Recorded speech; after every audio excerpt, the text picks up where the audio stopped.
Do you spend lots of time trying to make sure that you cut your food waste? So by making sure you eat leftovers, by trying to bulk buy or bulk cook, by making sure that what needs using up in the fridge is at the front so you use it up. All those things are brilliant, but if you're not composting, then you are still, whatever you do, going to be creating some food waste. There's a million things that end up that could go in a compost and not landfill. You might think, I can't compost because I don't have any space for a compost bin, or I don't know where to start.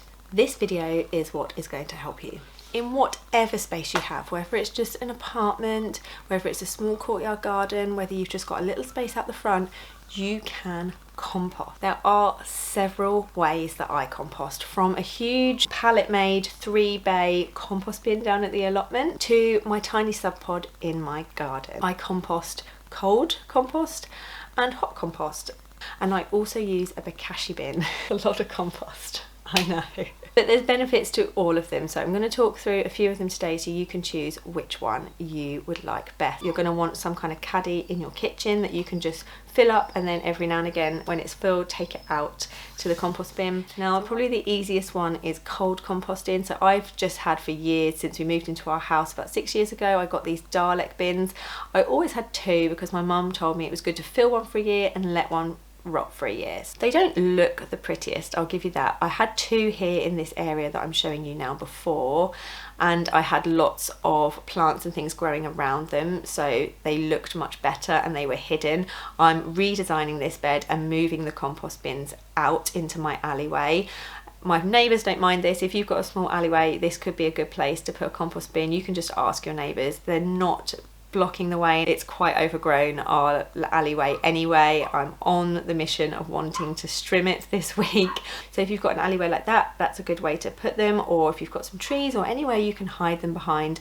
They don't look the best, but they work really well. Now you can simply fill these with just your veg scraps and it will all break down. You are going to need to add a bit of carbon in as well, because if you just put in veg scraps, it would get a bit rotten and it wouldn't break down very well. So you need carbon in there as well. By carbon I mean brown stuff, so like cardboard or leaves or twigs from your garden, toilet rolls, any kind of cardboard that isn't shiny, so like brown cardboard. Rip it up, put it in there, will work really well at helping it break down and being the carbon to the nitrogen in your compost bin. If you want to speed up the process, then you can aerate it. I have one of these, it's like a corkscrew, so you just corkscrew it in and bring it up and it will add air into the compost bin. You could do this with a garden fork or a trowel or anything as well. I then also add my Bokashi that's half broken down in it, so the fermented Bokashi that I've had in Bokashi brand, which I will talk about in a second, I add to it, and that really accelerates how much my cold compost bin breaks down. And although I'm calling it a cold compost bin, you would be surprised when I aerate it and put Bokashi in how hot it gets. It really breaks down very quickly, and I've gone from having compost in 1 to 2 years to having compost within 6 months in this method. I then started finding that when we had our children that we had much more waste, because you know the kids don't eat everything on their plate.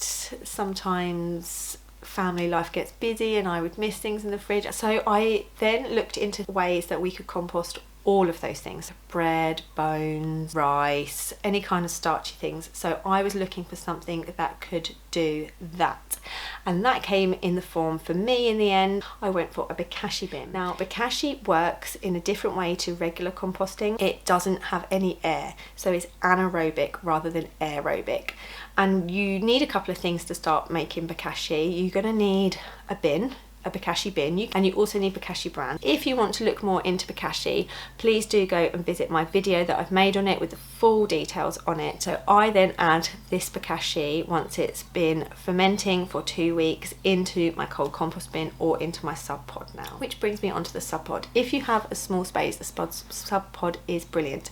I have found some downsides with it. If it was the only thing I had, it wouldn't be big enough for our family. We have 4 in our family full time, and then my 2 stepsons are with us part-time, so 6 in our family. It's not big enough for us. I fill it up way too quickly. I also have lots of garden waste waste that I like to put in there too. So it depends how much you're going to compost and how big your family is. In general, I find it works really, really well, and it's a really quick way of composting. So that's why I still use my cold compost Dalek bins, and in those I now just put in mainly garden waste and some Bokashi to accelerate it. Again, the Bokashi bins are quite big, and a whole one of those going into the sub pod is almost too much, so I put half in my cold compost bins and half in my sub pod. Having said that, I do still really like it. It's a really pretty one to have in the, like, compared to the Dalek. It looks good in your garden. It acts as a seat for us on this raised bed here, so when we've got extra friends over, people sit on it and you don't notice it's there. It doesn't attract any flies or pests because it's in the ground. It gets hot because it's in the ground. It breaks down things really quickly, and then it also keeps the heat in the winter, and it's got these holes in the side of it, so when it gets too hot the worms can escape in and out, which also means it then fertilizes the ground around. Lots of positives to it and lots of reasons that I like it, but on its own it would not be enough for our family. The other con is it's quite expensive, so it looks great in your garden, but another way of composting, which is a wormery. This is a really great way if you live in an apartment or you've just got a balcony or a small garden. You don't need to have this in any kind of soil. It doesn't need any contact with soil, so you could get a wormery and you basically, it has chambers in it, you put the worms in it, some kind of bedding for them, whether that's shredded paper or you can buy core for them, like coconut core. You put your scraps in and the worms break it down, and the good stuff, which is basically the worm poo, falls to the bottom, and then you harvest the compost from the bottom. Now you're thinking, right, this is all great, but what am I going to do with all this compost? If you live in an apartment or a small garden and you don't really garden, then you're probably like, well, this is all great, it's reducing my waste, I'm doing a great thing for the planet, but I have nowhere to put this compost.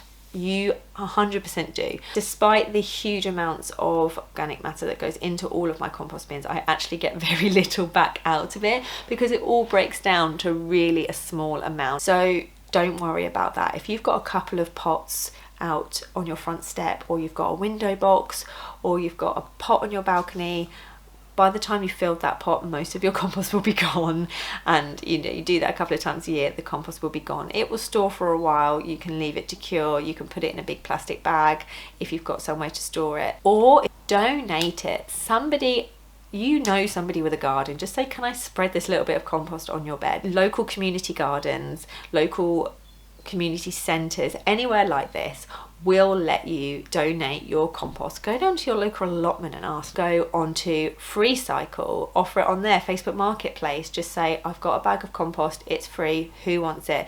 You will not have any problems getting rid of this compost. I hope this has given you some inspiration for composting, and to know that you can do it in a small apartment. If you only got an apartment, Wormery, Bokashi are great ways of doing it. If you've got a small space, a sub pod is awesome. You can then go for things like hot compost bins. I didn't, because I found I just didn't have enough space for that. Smaller ones, you can buy larger ones. There is definitely a way you can compost in whatever space you have. Please do like and subscribe. I hope you enjoyed today's video, and I will see you in the next one. Bye bye.